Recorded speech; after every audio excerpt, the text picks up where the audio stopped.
We just can't afford the beach house this year, Sarah.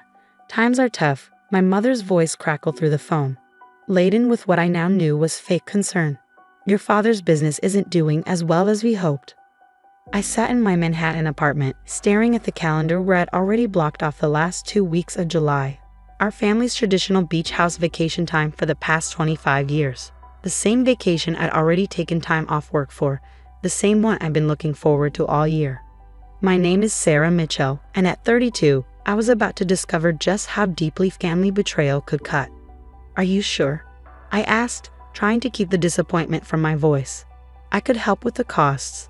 I know how much this tradition means to everyone, especially to me, I thought, remembering all the summers spent at our Hamptons beach house.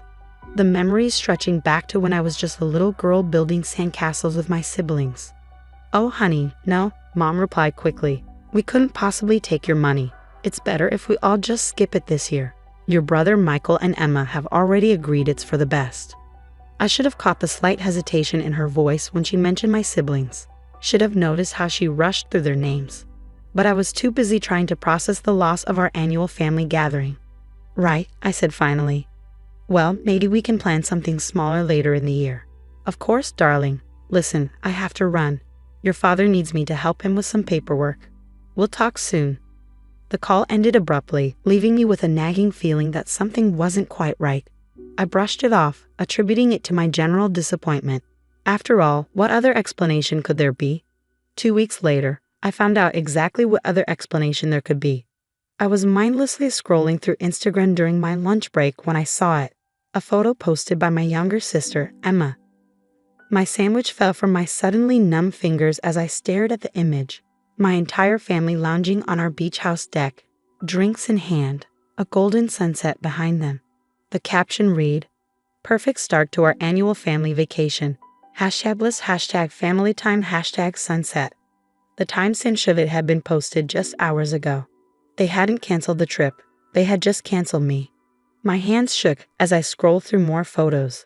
There was Michael manning the grill, Dad opening a bottle of champagne, Mom arranging her signature seashell centerpiece on the outdoor dining table.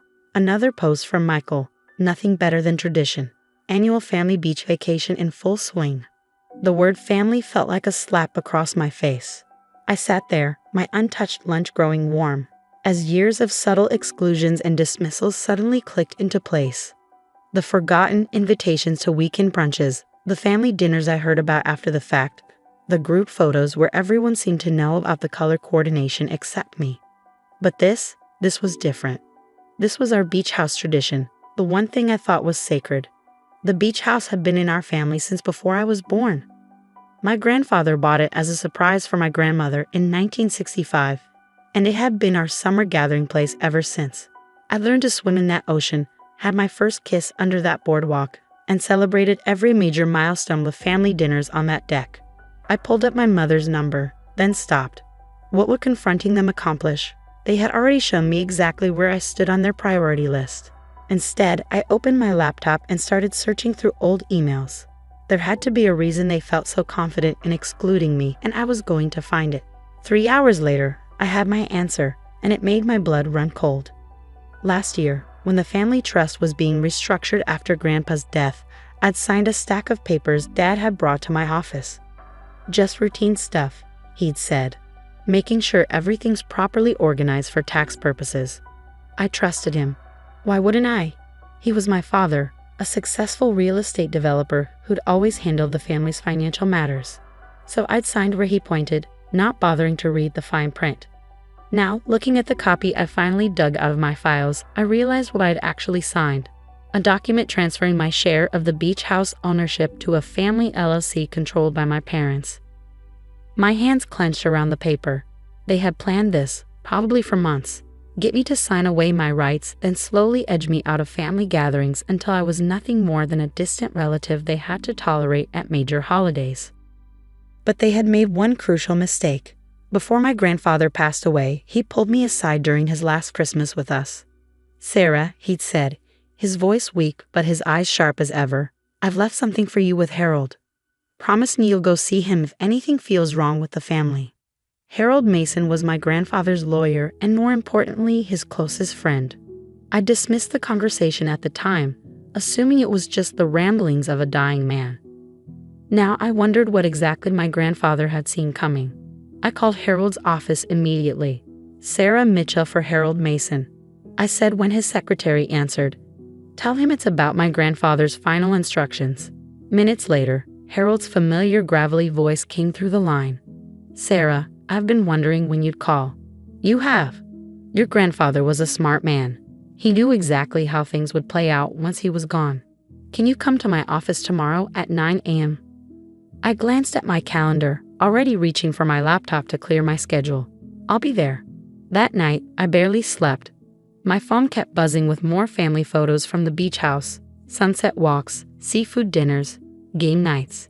Each notification felt like another twist of the knife. I turned my phone face down, but I couldn't turn off my thoughts quite so easily. The next morning, I arrived at Harold's office precisely at 9 a.m. The office looked exactly as I remembered from childhood visits with my grandfather. Dark wood paneling, leather-bound law books lining the walls, and that same familiar scent of coffee and old paper.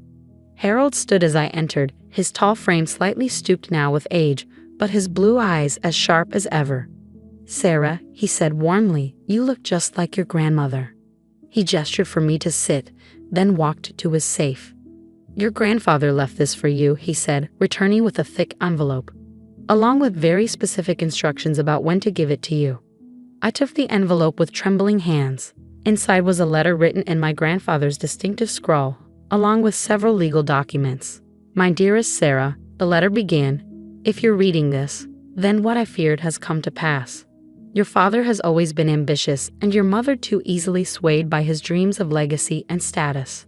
I've watched them slowly push aside anyone who doesn't fit their perfect family image, just as they did with your Aunt Claire years ago. I remembered Aunt Claire vaguely, Mom's sister who had chosen to distance herself from the family when I was young. I'd always accepted the family's version of events, that Claire had abandoned us. Now I wondered if there was another side to that story. But I've made provisions, the letter continued. The beach house isn't just a property, it's the heart of our family's memories. While your father may think he's cleverly consolidated control, he's overlooked something important. Check the original deed from 1965. Harold handed me another document, the original property deed. As I read through it, my eyes widened. The beach house property, Harold explained, includes not just the house but also the private road leading to it and the small boat dock. Your grandfather never merged these parcels when he bought them. And while your father may have maneuvered to get control of the house itself, the road and dock are still under the original trust. I finished, understanding dawning. A trust that, according to these papers, now belongs to me. Harold smiled. Exactly.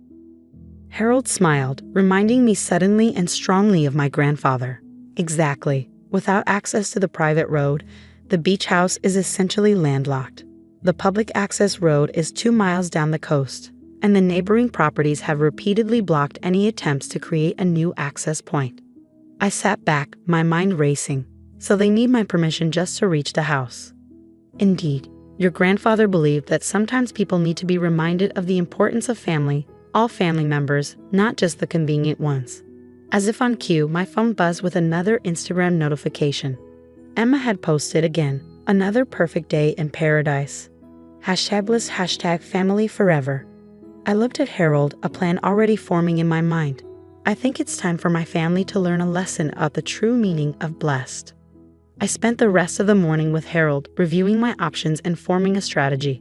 By the time I left his office, I had everything I needed to remind my family that actions have consequences. That evening, as I sat in my apartment looking through old beach house photos, my phone rang. It was my mother. Sarah, honey, she said, her voice tense. We seem to have a situation here at the beach house. I smiled, knowing exactly what was coming. Oh, what kind of situation? Well, the strangest thing. There's apparently some issue with the access road. Some sort of permit problem.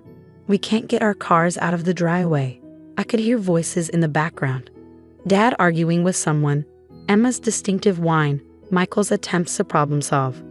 That's terrible, I said, keeping my voice neutral.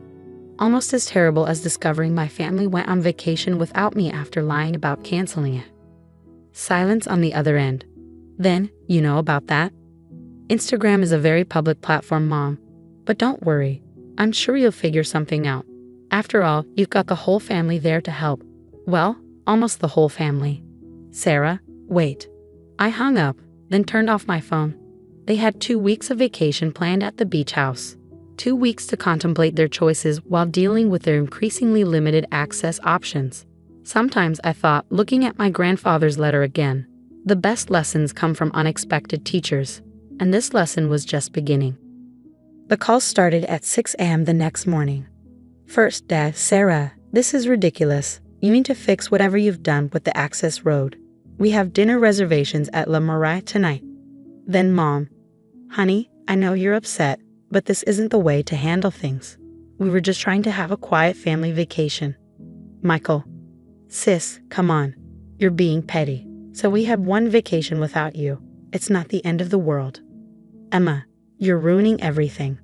My Instagram followers were expecting daily beach content. I let them all go to voicemail, each message more desperate than the last. Instead of responding, I spent the morning with Harold reviewing the next phase of our plan. Your father's trying to find a workaround, Harold said, hanging up his phone. He's already contacted 3 different lawyers looking for loopholes. I nodded, unsurprised, and they've all told him the same thing. The road access is ironclad. Your grandfather made sure of that. Harold smiled, shuffling through some papers. But that's not even the best part. He handed me a document that made my eyebrows rise. The dock too. Your family's fancy boats aren't going anywhere without your permission. And according to the harbor master, they've got quite the lineup of water activities planned for the next 2 weeks. I thought about all the summers I'd spent on those boats, learning to sail with my grandfather, watching sunsets with my siblings. More memories they tried to steal. Have they figured it out yet?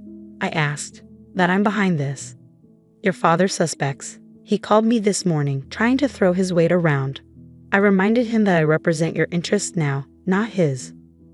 My phone buzzed again, another family group chat message I wasn't supposed to be part of but could still see, thanks to Michael's technical ineptitude.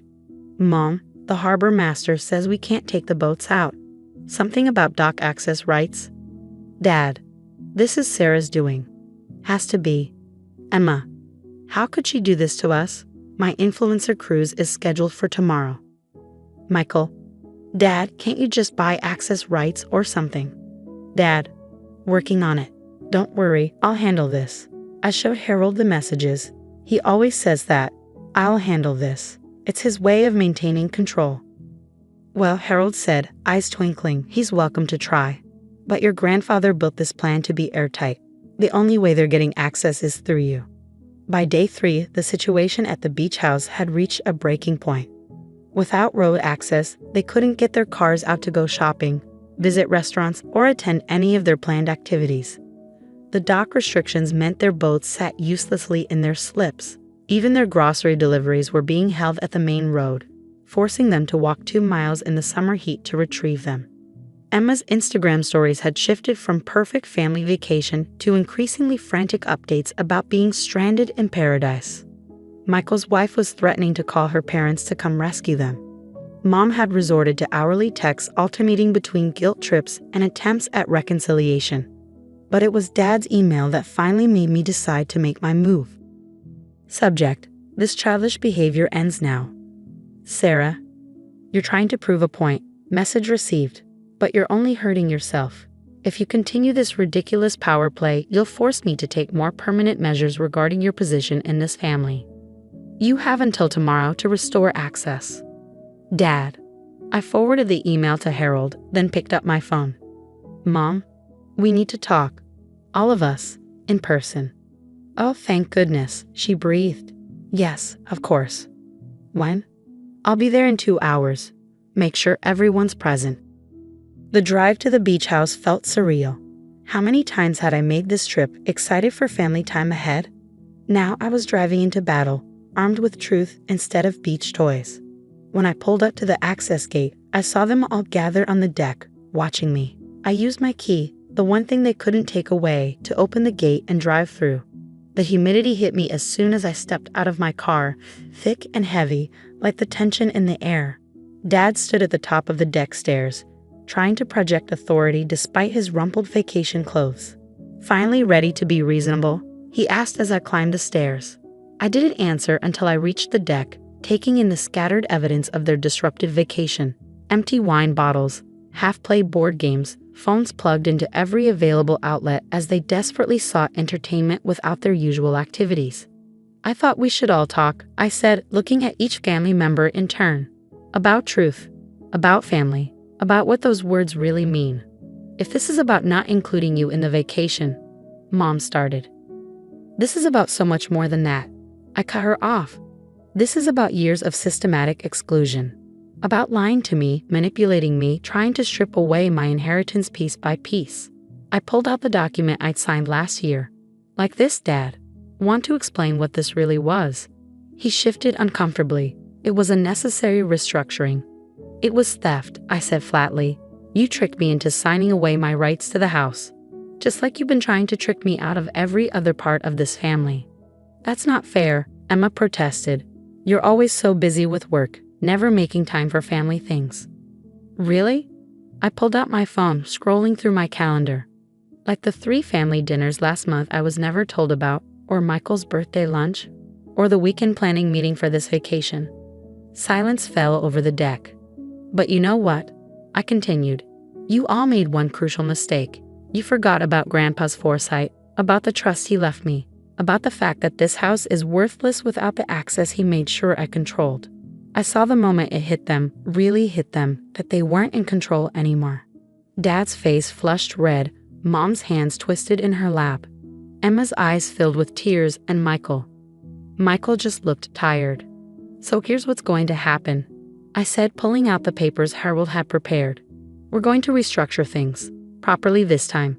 Equal access, equal rights, equal say in all family properties. No more secret meetings, no more manipulated documents, no more exclusive vacations. And if we refuse? Dad challenged. I smiled, thinking of my grandfather. Then I hope you all enjoy walking 2 miles for your groceries. The road access restrictions can last indefinitely. The negotiations took hours. By the time we finished, the sun was setting over the ocean, painting the sky in shades of pink and gold, just like I remembered from countless family dinners on this very deck. But this sunset felt different.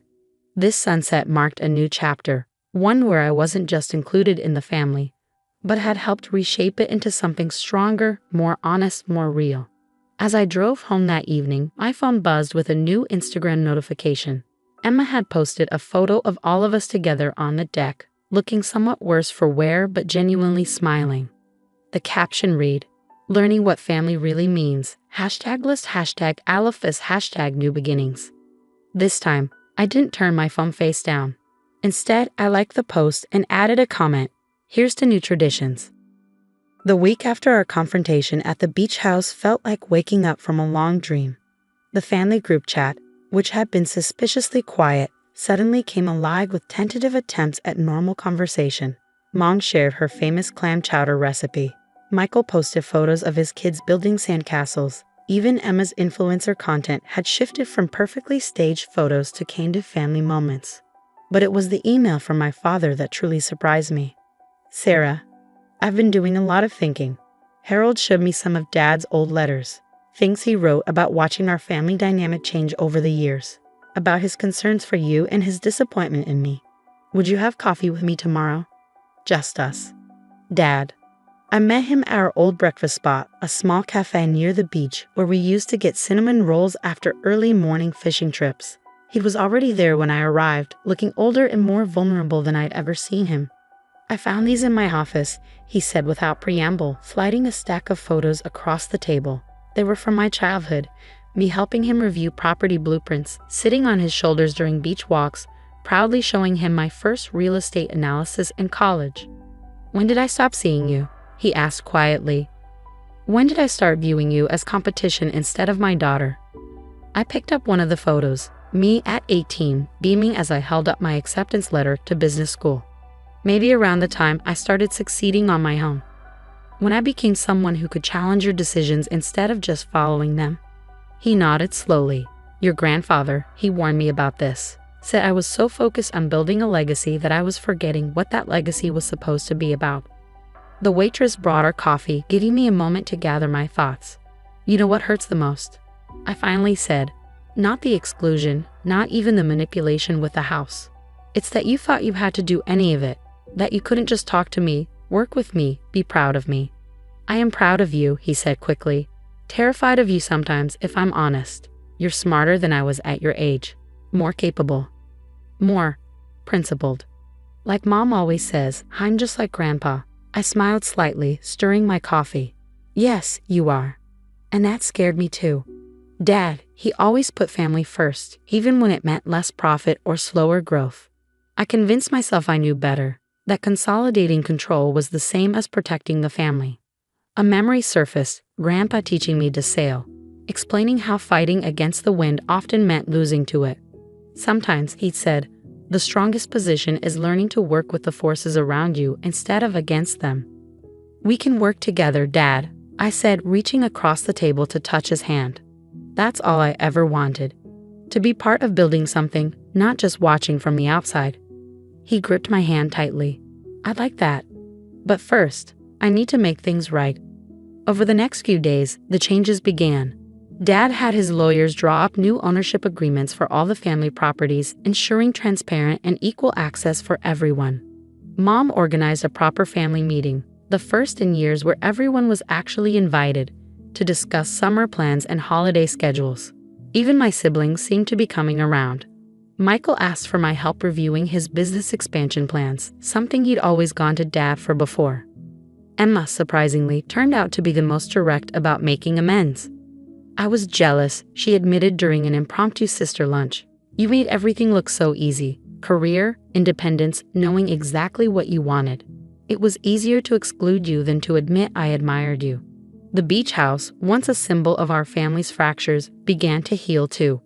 We started a new tradition of Sunday brunches on the deck, everyone taking turns cooking and cleaning. The boats came out of their slips, carrying different combinations of family members on evening cruises. Harold came to one of these brunches, bringing with him another letter from my grandfather. My dearest Sarah, if you're reading this second letter, it means you've done what I hoped. Use your strength not just to stand up for yourself, but to help heal our family. The road and dock weren't just about access to a house. They were about creating a path back to each other. Remember, the strongest foundations aren't built on control, but on trust, on love, on the kind of strength that knows when to hold firm and when to extend a hand. Take care of them, sweetheart. Take care of yourself. All my love, Grandpa. I looked around the deck at my family. Dad and Michael discussing property developments, Mom and Emma planning the next family vacation, Harold sharing stories about Grandpa with my nieces and nephews. The ocean breeze carried the scent of salt and new beginnings. This was what Grandpa had wanted all along, not just for me to stand up for myself, but for all of us to remember what family really meant, to rebuild not just our relationships, but our understanding of how to nurture them. The Sunday brunches became a staple, each one feeling more natural than the last. We weren't perfect, there were still disagreements, still moments of tension. But now we faced them together, openly, honestly, and every time I opened the gate to the access road, I said a quiet thank you to my grandfather for teaching me that sometimes the strongest way to protect what you love is to make sure everyone has a path to reach it. 1 year later, I stood on the beach house deck, watching the sunrise, a cup of coffee warming my hands against the early morning chill. The past 12 months had transformed not just our family dynamics, but the property itself. Together, we'd renovated the beach house, each of us contributing our unique strengths, Dad's development expertise, Michael's eye for modern amenities, Emma's surprisingly good design sense, and Mom's ability to preserve the nostalgic touches that made the house special. I handled the project management, ensuring everyone's voice was heard while keeping us on budget and schedule. The result was stunning. A perfect blend of old and new, just like our rebuilt family relationships. Early morning reflection. I turned to find Dad joining me on the deck, 2 fresh cups of coffee in hand. Over the past year, this had become our tradition. Quiet conversations at dawn, slowly rebuilding the trust that had been broken. Just thinking about how much has changed, I replied, accepting the coffee. Remember last summer? He chuckled, though there was a hint of regret in his voice. Hard to forget being stranded in paradise. Though we deserved it. We all needed that wake-up call, I said, watching the waves roll in. Not just about the beach house, but about what we were becoming as a family. Inside, I could hear the house coming alive. Mom in the kitchen starting breakfast, Emma's kids giggling as they planned their beach adventures, Michael's wife singing as she got ready for her morning swim. Your grandfather would be proud, Dad said softly, not just of you for standing up to us, but for how you helped us become better, stronger. I smiled, remembering Grandpa's letters. He always said the true measure of strength isn't in what you can take, but in what you can restore. The past year had proven that. We'd learned to communicate openly, to celebrate each other's successes without competition, to support without smothering. Even the family business had benefited. Our different perspectives and skills had created a more dynamic, adaptable company. Mom appeared with a tray of breakfast pastries. Family meeting in 10 minutes, she announced. We need to plan the holiday schedule. These meetings, once sources of manipulation and exclusion, had become something we all looked forward to, open, honest discussions where everyone's input mattered. As we gathered around the deck table, all of us together, no one left out, I pulled out an envelope I'd been saving for this moment. Before we start, I said, I have something to share. Inside was a document I'd been working on with Harold, a new trust structure for the beach house and its access points, one that would protect future generations from the mistakes we'd made. It's called the Mitchell Family Legacy Trust. I explained, passing out copies. It ensures that this place will always belong to all of us, and, more importantly, that no one can ever be excluded. The road, the dock, the house, they're all legally bound together now. One family, one property, one legacy. Dad read through the document, his eyes glistening. Just like your grandfather wanted. Just like we all needed, I corrected gently. Emma looked up from her copy. There's a clause here about mandatory family vacations. I laughed. Minimum of 4 weeks per year where the house must be open to all family members. No more secret getaways. As if we'd want those anymore, Michael said, bouncing his youngest on his knee. The best part of being here is having everyone together. Mom raised her coffee cup. To family, all of us always. We all joined the toast, our voices mixing with the sound of waves and seabirds, looking around at their faces, happy, united, real. I knew we'd found something more valuable than property rights or legal access. We'd found our way back to being a true family. Later that afternoon, as we all sprawled on beach chairs watching the kids play in the surf, I reread Grandpa's letters. His words about strength and healing felt different now, filled with the wisdom of experience rather than just hope. The road to the beach house was no longer just an access point. It had become a symbol of our journey, from broken trust to renewed bonds, from exclusion to embrace, from control to love. As the sun began to set, painting the sky in brilliant oranges and pinks, Emma started setting up her camera for a family photo. Not for Instagram this time, but for us, a real moment with real smiles. Everyone together, she called out. And we were.